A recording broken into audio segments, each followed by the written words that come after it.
La nueva esposa de mi ex quiso sacar a mis hijos de la escuela y convertirlos en su proyecto.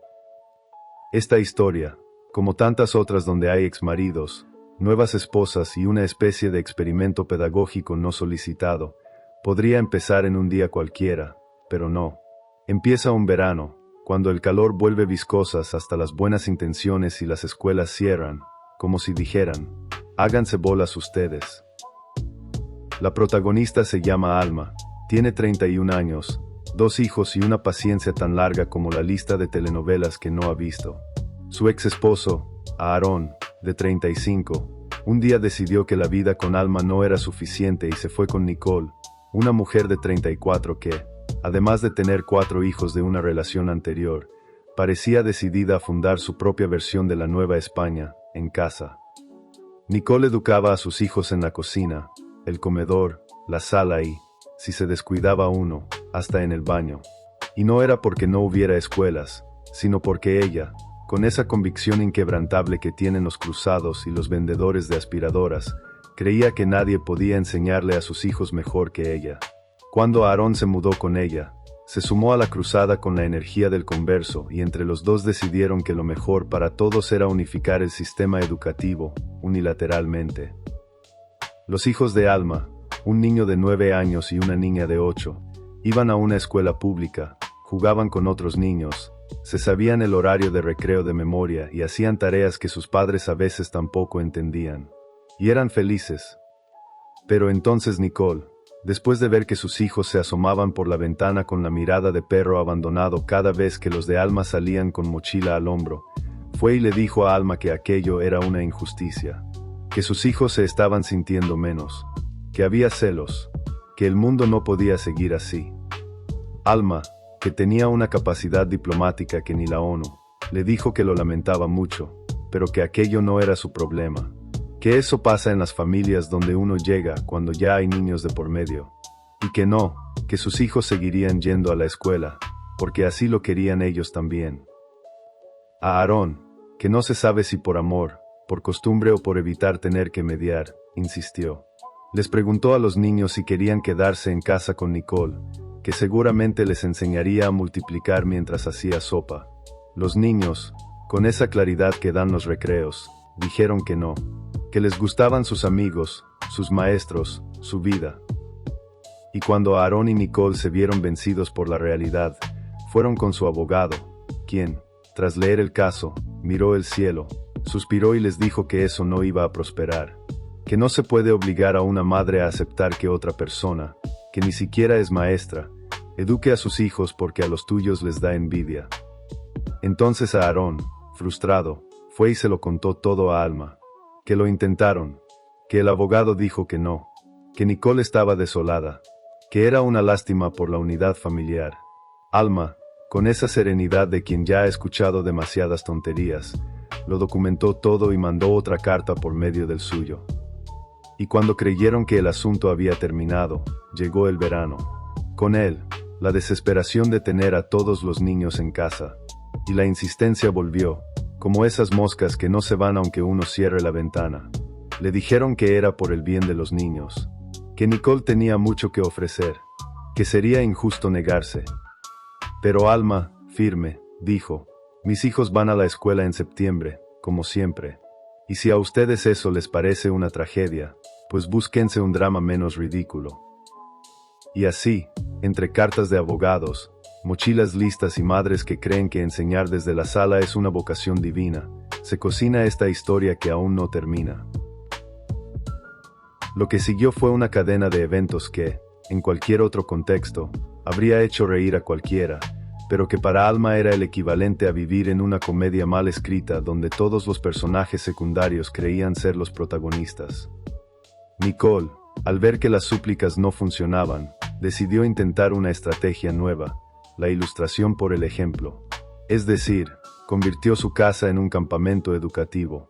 El patio trasero se volvió un laboratorio de ciencias, con botellas de plástico, bicarbonato, vinagre y una cantidad tal de colorante vegetal que parecía que estaban preparando pociones. La sala se transformó en aula de historia, con mapas impresos y un globo terráqueo comprado en una tienda de artículos usados. Y los hijos, Pobres criaturas, eran el ejército cautivo de esta misión pedagógica. Pero como en todas las revoluciones mal planeadas, el entusiasmo duró lo que tardó el más chico en tirarle encima al globo una papilla de zanahoria. Fue en ese momento, entre el grito del niño, el olor a puré fermentado y el mapa de Asia Central cubierto de manchas naranjas, que Nicole descubrió que educar en casa es más fácil cuando no hay testigos. Mientras tanto, Aarón, que intentaba mantener el tipo de papá comprometido, se metió en el asunto de lleno. Llamaba a Alma por videollamada para mostrarle cómo aprendían jugando. Una vez, incluso, le mandó un video donde el hijo de ambos, con una cara que oscilaba entre el aburrimiento y la lástima, recitaba de memoria las capitales de los países sudamericanos, mientras su hermana hacía una maqueta de la cordillera de los Andes con masa de galleta. «Mira qué maravilla», dijo a Aarón en el video, como si hubiera descubierto el fuego. Alma, que para entonces ya había aprendido a no reaccionar, le respondió con la paciencia de una jueza constitucional. «¡Qué bien! ¿Y eso quién lo va a calificar? ¿La galleta?» El colmo llegó cuando Nicole le escribió un correo electrónico con un archivo adjunto llamado Currículo Educativo Propuesto para Emiliano y Valentina, redactado en tipografía Comic Sans, con colores de resaltador que herían la vista, y con secciones tituladas Inteligencia emocional mediante manualidades y matemáticas con arroz. Incluía también una tabla de horarios donde, por ejemplo, los lunes a las 10 de la mañana estaba agendada una reflexión espiritual, a las 11:30 horas del silencio y después lectura en voz alta con mantita. Alma, que ya había llegado al límite de lo que una persona cuerda puede tolerar sin romper algo, mandó imprimir el documento, lo engrapó con esmero y se lo entregó a su abogado con esta instrucción. Archívelo bajo, cositas que nunca van a pasar. Y ahí no terminó, porque Nicole, que no conocía el concepto de rendirse, empezó a enviar a los niños con libretas de trabajo para practicar los días que Aarón tenía la custodia. Cuando Alma los recibió un domingo por la noche y abrió la mochila de su hijo, encontró un cuaderno con ejercicios de aritmética, una lista de lecturas recomendadas y una carta manuscrita con plumón morado que decía: «Recuerda que el saber es poder, y tú tienes mucho potencial». Alma respiró profundo, agarró la carta, la puso en una bolsa hermética y la volvió a mandar a casa de su ex con un recado que decía: «Gracias, pero aquí creemos más en el sistema nervioso que en el solar». Y sin embargo, lo peor estaba por venir. Un miércoles, cuando el sol pegaba con esa luz que hace ver feas hasta las casas nuevas, Alma recibió una llamada del director de la escuela de sus hijos. Era de esas llamadas que empiezan con «no se preocupe, no es nada grave», pero, lo cual es un código universal para anunciar una catástrofe en miniatura. «Señora», dijo el director, «solo queríamos confirmar si sus hijos van a regresar en septiembre, porque, bueno, ha venido una señora Nicole varias veces a preguntar por el proceso de baja». «¿Qué?», dijo Alma, en un tono que hizo que hasta el perico guardara silencio. «Sí», dijo que era la encargada de la educación de sus hijos ahora y que estaba viendo cómo retirar sus expedientes. Alma colgó, caminó en círculos, se tomó un vaso de agua, se rió como quien ya no tiene opciones y marcó directamente al abogado. El abogado, que ya tenía un expediente tan gordo que se podía usar de tope para mesas cojas, le dijo con calma que eso era una jugada más desesperada que legal. «Nada se puede hacer sin tu firma, pero anótalo. Vamos a hacer una carta más». Ese mismo día, Alma escribió a la escuela, adjuntó copias de las cartas anteriores, agregó una donde dejaba claro que Nicole no tenía ningún tipo de autorización, ni legal ni emocional, para actuar en nombre de sus hijos, y lo mandó por triplicado.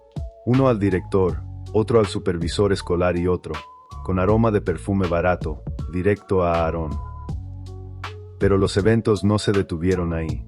No, porque en su siguiente fin de semana con el papá, los niños volvieron con unos dibujos donde se veía claramente a una señora de cabello rizado, es decir, Nicole, enseñando en un pizarrón a un grupo de niños. Y entre los niños, caricaturas de ellos mismos. El pizarrón decía: «Escuela del futuro con la señora N». Valentina, la niña, al ver la expresión de su madre, dijo: «No es real, mamá. Fue un juego. Pero tenías que ver cómo Nicole nos miraba cuando lo hacíamos, como si tuviéramos que decir que sí». Y ahí fue cuando a Alma se le cayeron los brazos. No por el dibujo, no por la manipulación sutil, sino porque estaba claro que Nicole no quería educar, quería apropiarse. Así que escribió una última carta, esta vez no con el tono legal, sino con ese tono que tienen las madres cuando ya pasaron de la diplomacia a la advertencia. Queridos Aarón y Nicole, este es mi último aviso sobre este asunto. Mis hijos no serán educados en casa por una persona que no es su madre ni es maestra, por más decoraciones en cartulina o entusiasmo desbordado que tenga. Ustedes no son una institución educativa. Mis hijos no son parte de su proyecto familiar. No voy a seguir discutiendo este tema. Si siguen presionando, tomaré medidas legales más contundentes.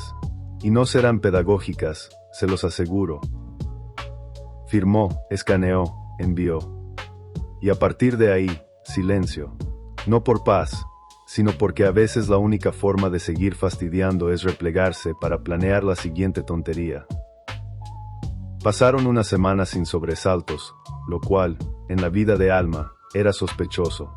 Nadie preguntaba por currículos alternativos, nadie enviaba dibujos de clases imaginarias, y Nicole, que solía tener la constancia de un político en campaña, no había aparecido ni en mensajes ni en indirectas por Facebook. Hasta que, un viernes de julio, Aarón llegó a recoger a los niños para el fin de semana con una sonrisa que parecía decir «traigo unas bajo la manga», pero con el tono de quien está a punto de enseñarte un truco de cartas que ya sabes cómo termina. «Vamos a hacer algo especial este fin», les dijo a los niños, cargando una mochila con más libros que ropa. Nicole preparó un taller educativo de verano. Emiliano y Valentina se miraron como soldados que van al frente sin fusil, y Alma, desde el umbral, los miró irse con la expresión de quien está segura de que no se viene una tormenta, sino una película entera.